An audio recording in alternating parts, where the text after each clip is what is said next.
Nih ku sampaikan sama kamu ya, teman, sobat, ya, kerabatku, biar mengetahui kamu bekam itu sunnah Nabi atau tidak. Bekam, kop, mengeluarkan darah yang kotor. Itu yang sering kamu dengarkan. Bekam sunnah Nabi, ya kan? Namun sebelum ini, biar kamu mengetahuinya, jangan lupa kamu mendukung channel ini. Bagaimana cara mendukungnya? Kamu sudah pasti tahu kan? Biar akal pikiran kamu itu terbuka. Benar tidak bekam ini sunnah Nabi? Nabi itu kekasih Allah. Ingat itu bahasanya, Nabi itu kekasih Allah. Yakin apa tidak seorang Nabi kekasih Allah itu seorang yang bersih, seorang yang suci, seorang yang sudah diridhoi, seorang yang sudah memiliki kategori disuka, dicinta oleh diri yang maha suci. Yakin kamu Nabi Muhammad itu sakit sehingga katanya mengeluarkan darah yang kotor di tubuh Nabi? Yakin kamu itu? Dia salah satu umat manusia yang mendapatkan gelar kekasih Allah. Yakin kamu darah Nabi itu kotor? Kalau nabiku tidak pernah mengeluarkan darah yang kotor, karena dia sehat, karena dia menjaga pola makannya itu. Dia tidak sembarang makan, sehingga tubuh jasad jasmaninya itu tidak rusak. Entah kalau nabi kamu, ya, yang kamu anggap, yang kamu ketahui selama ini, yang kamu dengar dari orang-orang itu, bahwasanya bekam itu sunnah Nabi. Kalau nabiku tidak pernah dibekam, ya, tidak pernah dia mengeluarkan darah yang kotor, karena dia tidak pernah memakan makanan yang merusak jasadnya. Tidak pernah. Jadi kamu jangan mau tertipu oleh bahasa-bahasa orang yang tak bertanggung jawab, kata-kata yang ingin merusakkan akidah umat Islam. Banyak sekali mereka membuka praktek bekam, dibilangnya itu sunnah Nabi. Coba kamu pikir, ya teman, sobat, biar kamu ketahui, sahabatku, kerabatku, saudaraku, Nabi itu kekasih Allah. Dia tidak pernah makan yang salah. Dia tidak pernah memasukkan makanan ke dalam tubuhnya itu untuk merusak jasadnya. Tidak pernah. Tidak pernah. Di sini ku sampaikan kepada kamu, biar kamu bisa memahami apa makna bekam itu. Kalau memang betul bekam itu sunnah Rasul, ada tidak ditafsirkan di kitab Al-Quran? Ya. Jadi jangan mudah kamu tertipu oleh bahasa yang mengaku ulama, ya, yang mengaku kiai, yang mengaku tokoh agama. Mereka tidak mengetahui sejarah yang sesungguhnya. Tapi kalau dari logika yang kusampaikan ini, yang bisa kamu berpikir, seorang nabi yang menjaga kesucian tubuhnya, yang menjaga pola makannya agar tidak rusak. Tahu kamu maksud tidak rusak itu kan? Tidak pernah sakit. Bekam itu, kop itu mengeluarkan darah yang kotor, kata mereka. Jangankan nabi, jangankan wali, aku ini bukan nabi, ya, ini bukan nabi, Aku tidak pernah membekam, tidak pernah mengeluarkan darahku di dalam tubuhku.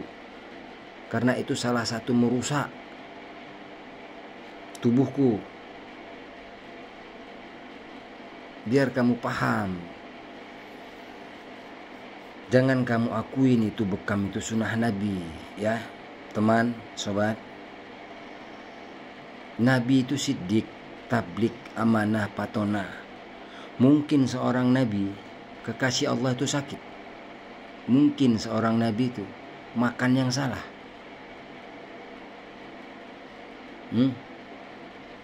Hadis Qudsi menyampaikan, hadis Muhammad ya, jangan kau masukkan ke dalam tubuhmu, jangan kamu jadikan perutmu kuburan bangkai hewan binatang. Itu hadis Nabi. Kenapa pula kamu bilang Nabi itu dibekam? Makanan yang ada darahnya itu, itulah makanan yang membawa bibit penyakit. Itulah makanan yang membawa parasit, sehingga jasad kamu rusak, hancur, tak sehat. Jasmani rohani kamu tak sehat.